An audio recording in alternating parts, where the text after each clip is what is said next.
I was bullied by my wife, turned our lives into TikTok abuse stories for 30 days. I saved the evidence, walked away, and day 31 shattered her career. She didn't recognize it at first, but on day 31, she discovered the man she married was already gone.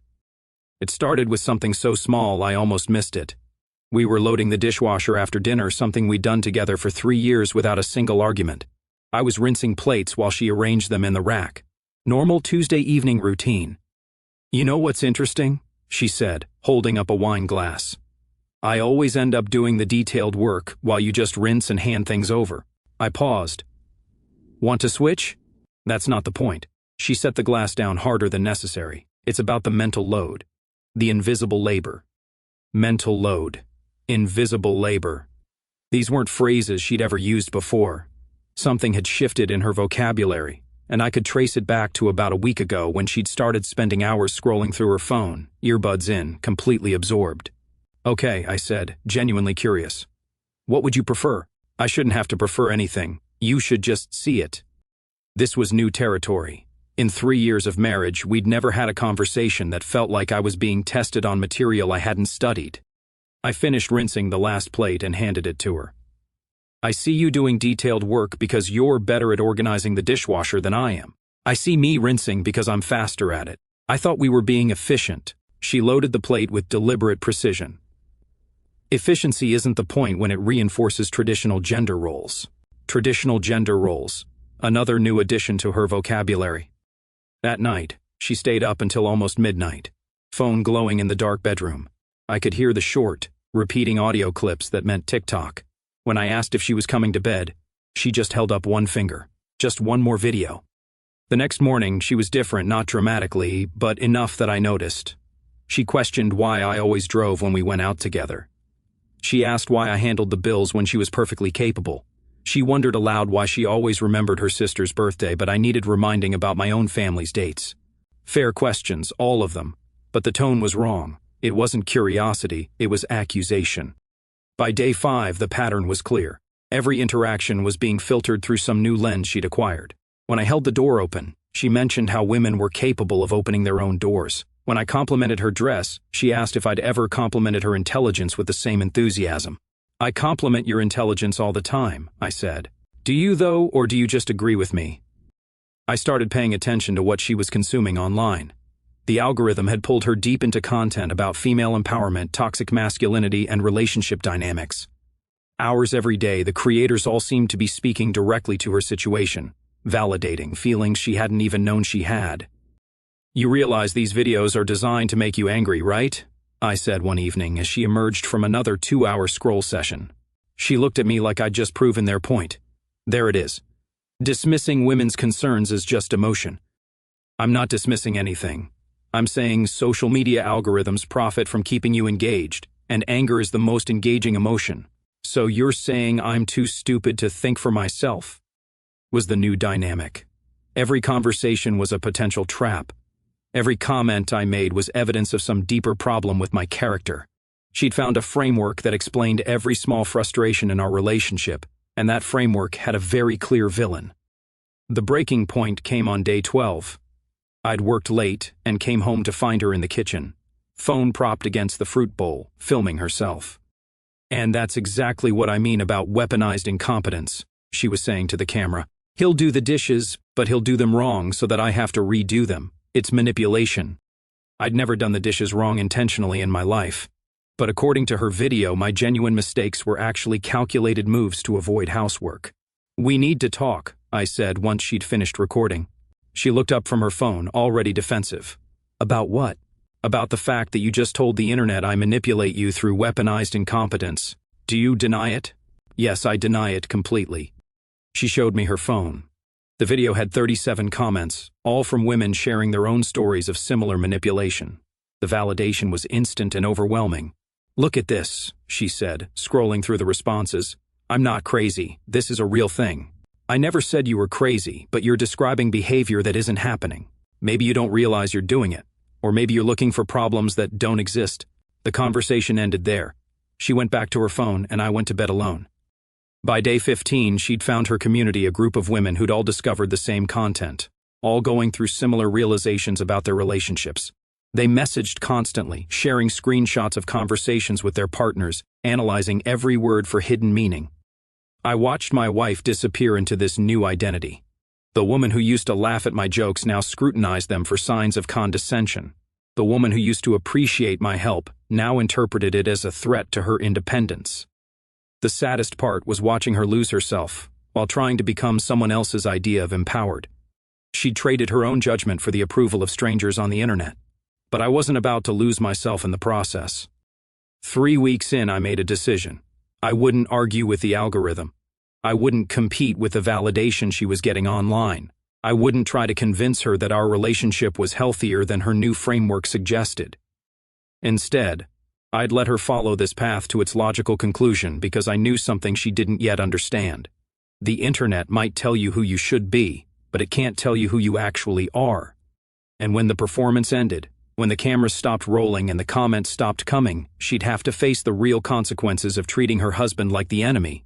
That's when she'd discover I was already gone. Week 4 brought a new level of absurdity. She graduated from questioning our dishwasher routine to analyzing every aspect of our life through her newly acquired feminist lens. Everything was problematic. Everything was evidence of patriarchal oppression. I came home from work to find her waiting in the living room, phone in hand, ready to document our interaction. "How was your day?" I asked, hanging up my jacket. "Interesting that you hung your jacket right there," she said, filming, "right where I have to see it every time I walk through the room." I stared at the coat hook, the same coat hook I'd used for 3 years, the same coat hook she'd never mentioned before. "Where would you prefer I hang it?" "It's not about where I prefer, it's about how men assume public spaces belong to them." Public spaces. We were talking about our own living room. "This is our home," I said. "Not public space." She held up the phone. "See, he immediately gets defensive when his behavior is questioned. Classic fragile masculinity." I looked directly at the camera. "Hi, Internet. I hung my jacket on the hook in my own house. Alert the authorities." She stopped filming. "You're not taking this seriously. You're filming me hanging up my jacket and calling it oppression. How seriously should I take it?" This was the new pattern. Every normal interaction was potential content. Every mundane moment was evidence of some deeper systemic problem. She'd found a way to be perpetually offended by the ordinary reality of living with another human being. The grocery shopping incident was peak absurdity. I'd offered to carry the heavy bags, something I'd done automatically for years. She documented this too, explaining to her followers how men use physical strength to remind women of their dependence. "I can carry my own bags," she announced loudly enough for other shoppers to hear. "I know you can," I said, adjusting my grip on the cases of water. I was being helpful. Helpful or reinforcing gender stereotypes. I set the bags down in the parking lot. "You carry them then." She stared at me like I'd just suggested she carry them on her head. The bags were heavy. I'd been carrying them because they were heavy, not because she was helpless. "That's not the point," she said. "What is the point?" "The point is that you should want to examine these patterns." I picked up the bags and loaded them into the car. I examined them. I concluded that I carry heavy things because I'm stronger, not because I think you're inferior. That night, she made a video about the grocery store confrontation. According to her narrative, I'd used my physical strength to humiliate her in public. The comments were full of women sharing similar stories of male intimidation through helpful behavior. I watched from the kitchen as she read the responses, nodding along with each validation. She'd found her tribe, and they were all convinced that common courtesy was actually psychological warfare. "You know what's funny?" I said, joining her on the couch. "A month ago, if I hadn't offered to carry those bags, you would have been annoyed." "That's internalized misogyny," she replied without looking up from her phone. Internalized misogyny, the perfect answer to any contradiction. If she disagreed with her past self, it was internalized misogyny. If she disagreed with other women, it was internalized misogyny. If she disagreed with anything that didn't fit the narrative, it was internalized misogyny. The framework was bulletproof because it was unfalsifiable. Week 5 brought the rules, actual written rules that she developed after consulting with her online community. They were posted on the refrigerator like a dormitory code of conduct. No opening doors for me unless I specifically ask. No carrying things for me unless I specifically ask. No making decisions that affect both of us without consulting me first. No assuming I want help with anything. I read through the list twice. "These are all things you used to appreciate. I'm decolonizing my expectations, she said, using another phrase that had appeared in her vocabulary recently. Decolonizing. We're married. We're on the same team. Are we? Or are you just comfortable with the power dynamic? I looked around our kitchen at the coffee maker I programmed to start automatically so she could have coffee ready when she woke up, at the meal planning calendar we'd created together, at the photos of our vacations, our friends, our life. What power dynamic? I asked. She gestured vaguely at everything. This whole setup benefits you more than me. How you get to be the default decision maker. I get to be the helper. I'm not the default decision maker. We decide things together. Do we? Or do you just let me think we do? This was the trap. Every collaborative decision we'd ever made was reframed as my manipulation. Every time she'd agreed with me was evidence that I'd somehow coerced her. Every happy moment in our relationship was actually me getting my way at her expense. The algorithm had given her a story that explained everything.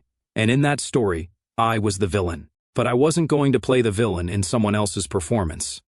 You know what? I said, taking the rules down from the refrigerator. You're right.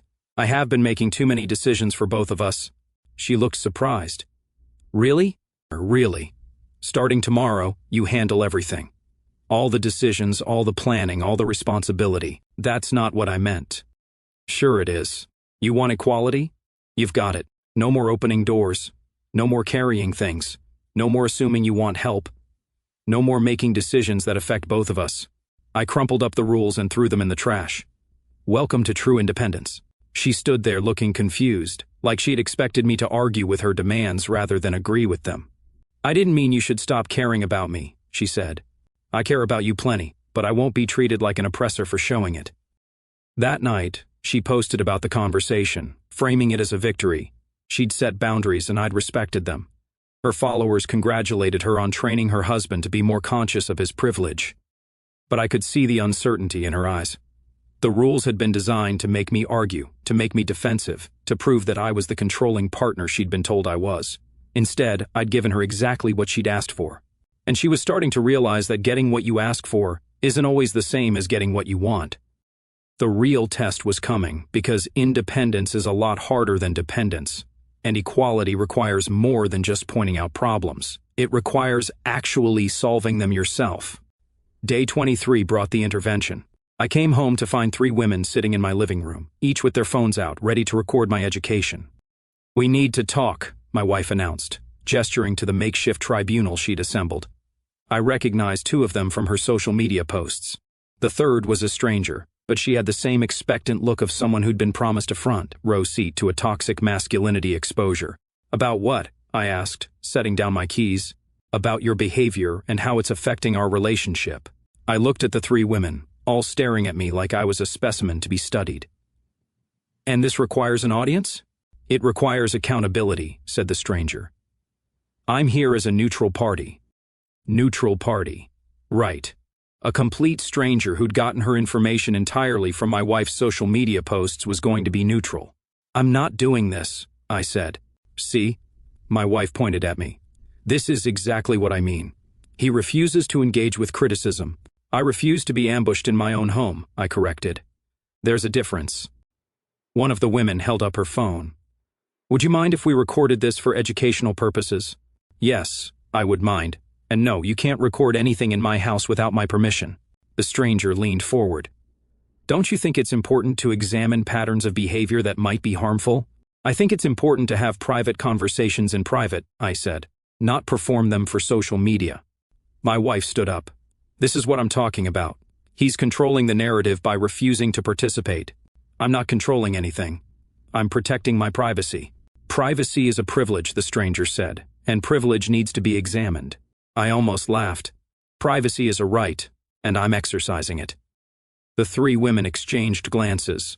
This wasn't going according to their script. They'd expected me to either submit to their interrogation or lose my temper and prove their point about toxic masculinity. You know what your problem is? I said to my wife. You've replaced thinking with performing. You don't want to solve problems. You want to document them. That's dismissive, said one of the women. That's accurate, I replied. When did you last have a conversation with me that wasn't potential content for your followers? My wife looked uncomfortable. That's not what this is about. This is exactly what this is about. You've turned our relationship into a social media case study. I walked to the door and held it open. Ladies, this has been educational, but the show is over. The stranger stood up. We're trying to help you become a better partner. I didn't ask for help, and I don't need strangers analyzing my marriage. We're not strangers, my wife said. They're my friends. They're your online audience, I corrected. There's a difference. The women filed out, phones still recording until the last moment. I closed the door and turned to face my wife. That was humiliating, she said. For whom? For me. You made me look bad in front of my friends. I made you look bad. You invited strangers to our home to interrogate me without my consent. They're not strangers. They're part of my support system. Your support system for what? Leaving me? She didn't answer immediately. The silence stretched between us like a chasm. Maybe, she said finally. There it was. The truth she'd been dancing around for weeks. The intervention hadn't been about improving our relationship. It had been about building a case for ending it. Then why haven't you? I asked. Because I'm trying to save us. By ambushing me with your online friends? By making you see how your behavior affects me. I sat down on the couch. You want to know how behavior affects people? Let me tell you how your behavior has affected me. She crossed her arms, ready for another performance. 3 weeks ago, you were my wife. Now you're a content creator who happens to live in my house. You don't talk to me anymore. You interrogate me. You don't share experiences with me. You document them for strangers. I'm finding my voice, she said. You're losing yourself. And you're losing us. Maybe this wasn't as good as I thought it was. I nodded. Maybe you're right. That caught her off guard. She'd expected me to fight for us, to argue that we were fine, to prove that I was the problem by refusing to accept her new reality. You're not going to defend our relationship? She asked. I'm not going to defend our relationship to people who've already decided it's toxic, including you. So you're giving up? I'm accepting reality. You've spent 3 weeks telling me everything that's wrong with me, with us, with our life together. You've documented every complaint for an audience of strangers. You've invited people into our home to confront me about behaviors you've interpreted as oppressive. I stood up. You want to know what's oppressive? Having someone you love treat you like a project to be fixed. I never said you were a project. You didn't have to. Your entire online presence is about fixing me, changing me, educating me. When did I become the enemy? She was quiet for a long moment. You're not the enemy.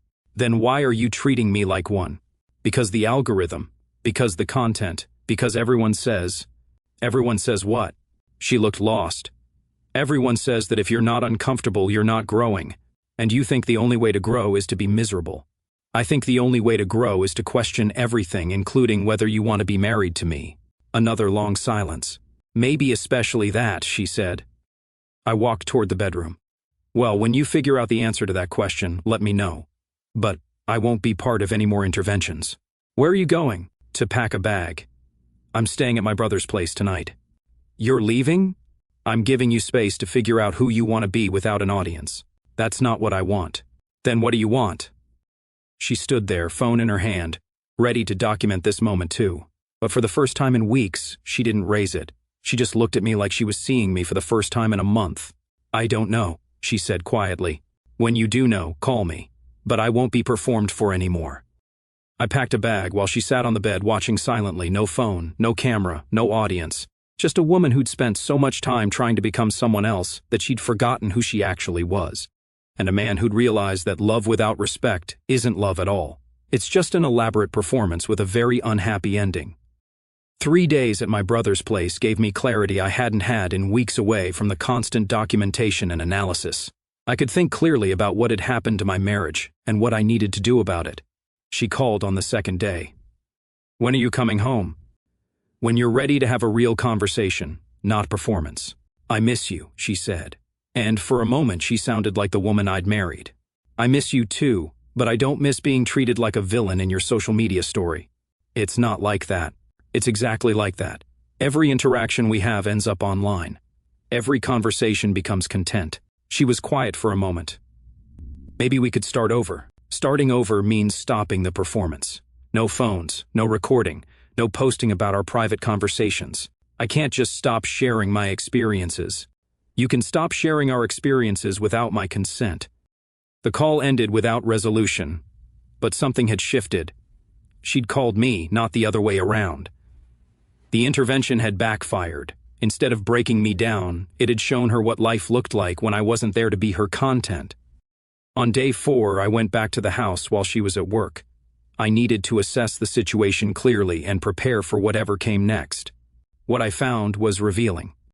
Our joint bank account showed charges I didn't recognize: ring lights, professional microphone equipment, a subscription to some content creation platform.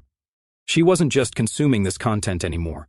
She was investing in becoming a creator herself. I found notebooks filled with content ideas, most of them centered around my journey with a toxic partner. Video scripts describing conversations we'd never had, post drafts that exaggerated every minor disagreement into evidence of emotional abuse. The woman I'd married was becoming a fiction writer, and I was her main character. The problem was that her version of me bore no resemblance to reality. I photographed everything, not for social media but for documentation. If this was heading toward divorce, I wanted evidence of what had really happened versus what she was claiming online. Then I did something I'd never done before. I opened her laptop. Her browser history was a rabbit hole of feminist content, dating advice for women leaving toxic relationships, and articles about financial independence after divorce. She'd been planning this for longer than I'd realized. But the most revealing discovery was her private messages with her online support group. They weren't just validating her complaints. They were actively encouraging her to leave me. Complete strangers who'd never met me were advising her to document everything, build a case, and prepare for the worst. "You need to protect yourself," one message read. "Men like him always escalate when they lose control." Men like me. They'd created an entire profile of who I was based on her curated complaints. I was apparently manipulative, controlling, and potentially dangerous. The fact that I'd never shown any of these behaviors was irrelevant. The pattern fit their narrative, so the pattern must be true. I closed the laptop and sat in our kitchen, looking around at the life we'd built together. 3 years of shared decisions, compromises, and genuine partnership. 3 years of supporting each other's goals and dreams. 3 years of building something real. All of it was being rewritten to fit someone else's story about toxic masculinity. When she came home that evening, I was waiting in the living room. "You're back," she said, looking genuinely relieved. "We need to talk, really talk. No phones, no recording, no posting about it later." She hesitated, then nodded and sat down across from me. "I found the equipment you bought," I said. "The ring lights, the microphone, the content platform subscription." Her face flushed. "I was going to tell you about that. Were you?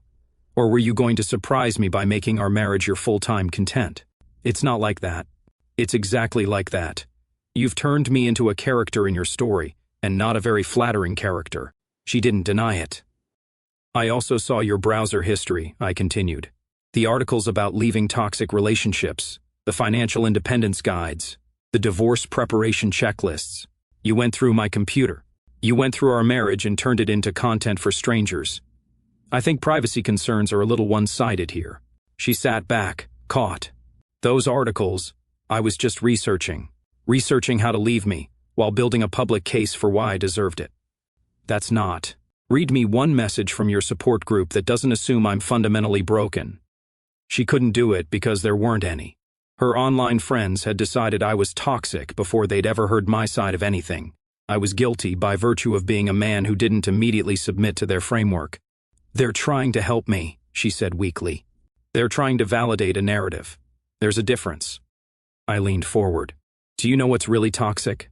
Strangers analyzing your marriage based on one-sided social media posts. You know what's actually manipulative? Presenting yourself as a victim of behaviors that aren't happening." "My feelings are valid," she said, falling back on another phrase from her online vocabulary. "Your feelings are valid. Your interpretation of reality is questionable.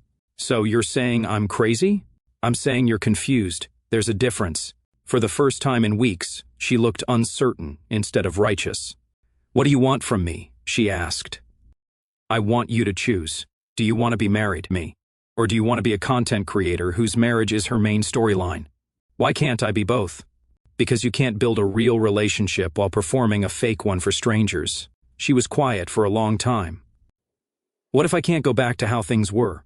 "Then we don't go back. We go forward. But we go forward together, or we don't go at all. And if I choose the content creation, then you choose it alone. I won't be a character in someone else's story about toxic masculinity. You're giving me an ultimatum. I'm giving you a choice. There's a difference. She looked around the room like she was seeing it for the first time. I don't know who I am anymore. You're the woman I married. The question is whether you remember how to be her. What if she wasn't good enough? Good enough for whom? Your followers? Random strangers on the internet? She was good enough for me. The woman I married was plenty good enough for herself. She didn't need validation from strangers to know her worth. That night, she deleted her content creation apps. But she didn't delete her accounts. She wasn't ready to give up the validation completely. She was just hedging her bets. I knew then that the choice had already been made. She'd chosen the performance over the reality. She'd chosen the strangers over her husband. She just hadn't admitted it to herself yet. Day 28 brought the nuclear option.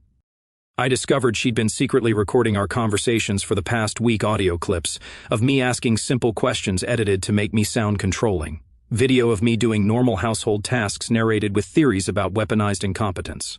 She decided to go public with our entire relationship. I found out when my phone started buzzing with messages from friends. Dude, is this really how you talk to her? Man, you should probably see what she's posting about you. The video had been live for 6 hours. In it, she detailed our toxic dynamic, with carefully edited audio clips as evidence. She'd made me sound like a controlling monster by removing context from every conversation. When she got home, I was sitting in the living room with my laptop open, her video playing on repeat. We need to discuss your new career in fiction writing, I said. She saw the screen and her face went pale. You weren't supposed to see that yet. Yet? When exactly was I supposed to see my wife publicly destroying my reputation? I'm telling my truth. You're telling a carefully edited version designed to make me look like a villain. Those are real recordings with all the context removed. You recorded me asking if you wanted coffee and made it sound like I was demanding you serve me. She stood there, holding her phone like a shield. People need to know what emotional abuse looks like. People need to know what defamation looks like, and you just provided a master class. You can't stop me from sharing my experiences. Watch me. I turned the laptop around so she could see the screen. I'd been busy while she was at work. Screenshots of every post she'd made about our relationship. Documentation of her private messages encouraging other women to leave their partners. Evidence of her planning this public campaign for weeks. What is this? She asked. Insurance. See, while you were creating fiction about me, I was documenting facts about you, including the messages where you admit to editing conversations to make them sound worse. Her hands were shaking. You can't use private messages. You used private conversations. I'm just returning the favor. That's different. It's exactly the same, except my evidence is unedited. I stood up and walked to the window. Here's what's going to happen. You're going to delete that video and post a retraction. You're going to admit that you edited the audio to misrepresent our conversations. I won't do that.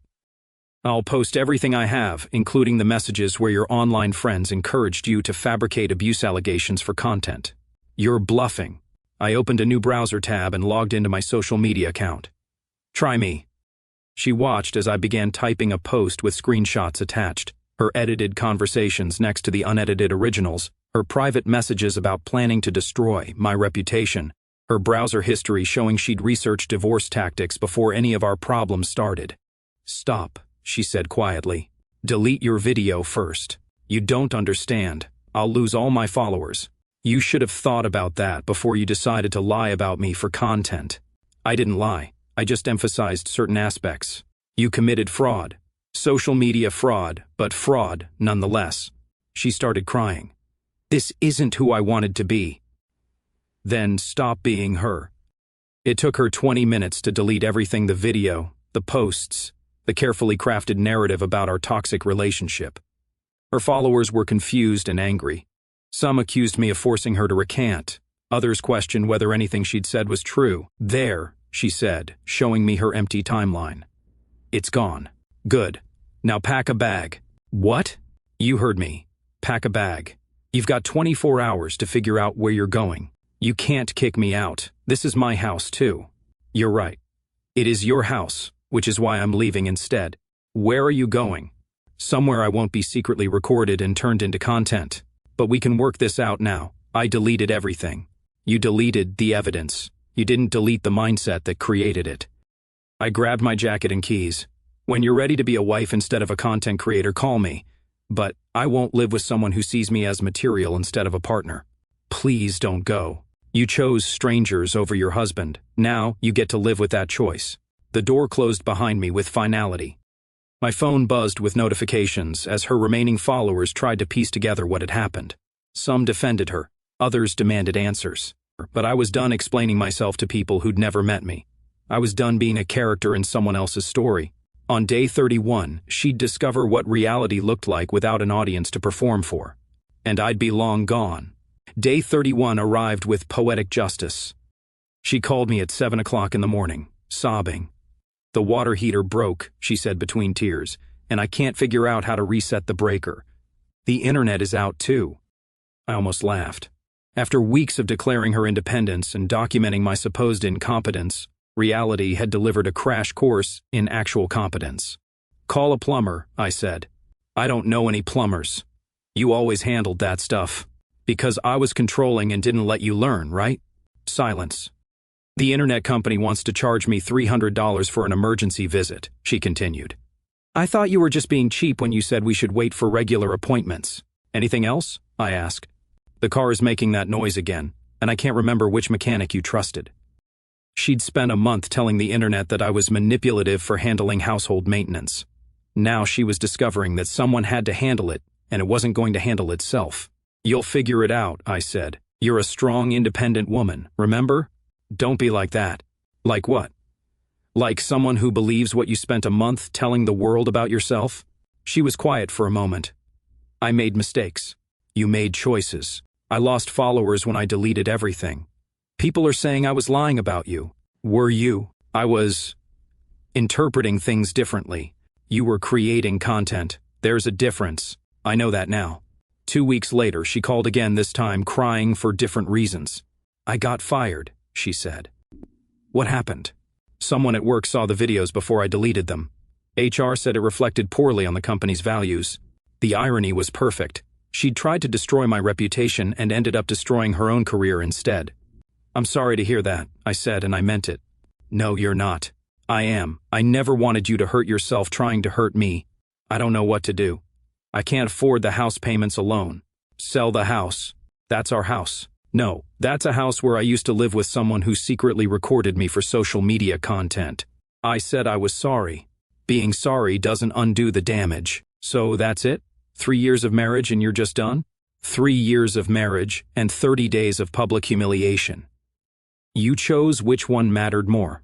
She tried a different approach. What if I got therapy? What if I proved I could change? Change for whom? Me? Your followers? The next guy? For myself? Then do it for yourself. Not to win me back. But I love you. You loved the validation more. And when you had to choose, you chose the validation. That's not fair. Fair? You recorded private conversations and edited them to make me sound abusive. You invited strangers to our home to interrogate me. You built an entire online presence around destroying my character. I was confused. You were performing, and when the performance ended, you expected the audience to disappear and everything to go back to normal. But it didn't work that way. No, she whispered. It didn't. 6 months later, I heard she'd moved back in with her parents. The house had sold, but after the divorce settlement and legal fees, there wasn't much left. Her social media accounts were mostly dormant. The followers had moved on to the next drama. She'd learned what every performer eventually learns. The audience is fickle, and the stage is temporary. I'd learned something too. Self-respect isn't negotiable. Love without respect is just emotional manipulation with better marketing. The woman I married had disappeared into an algorithm designed to monetize outrage. She traded our real relationship for a performance that generated clicks, views, and validation from strangers. When the performance ended, there was nothing left: no marriage, no career, no followers, no content.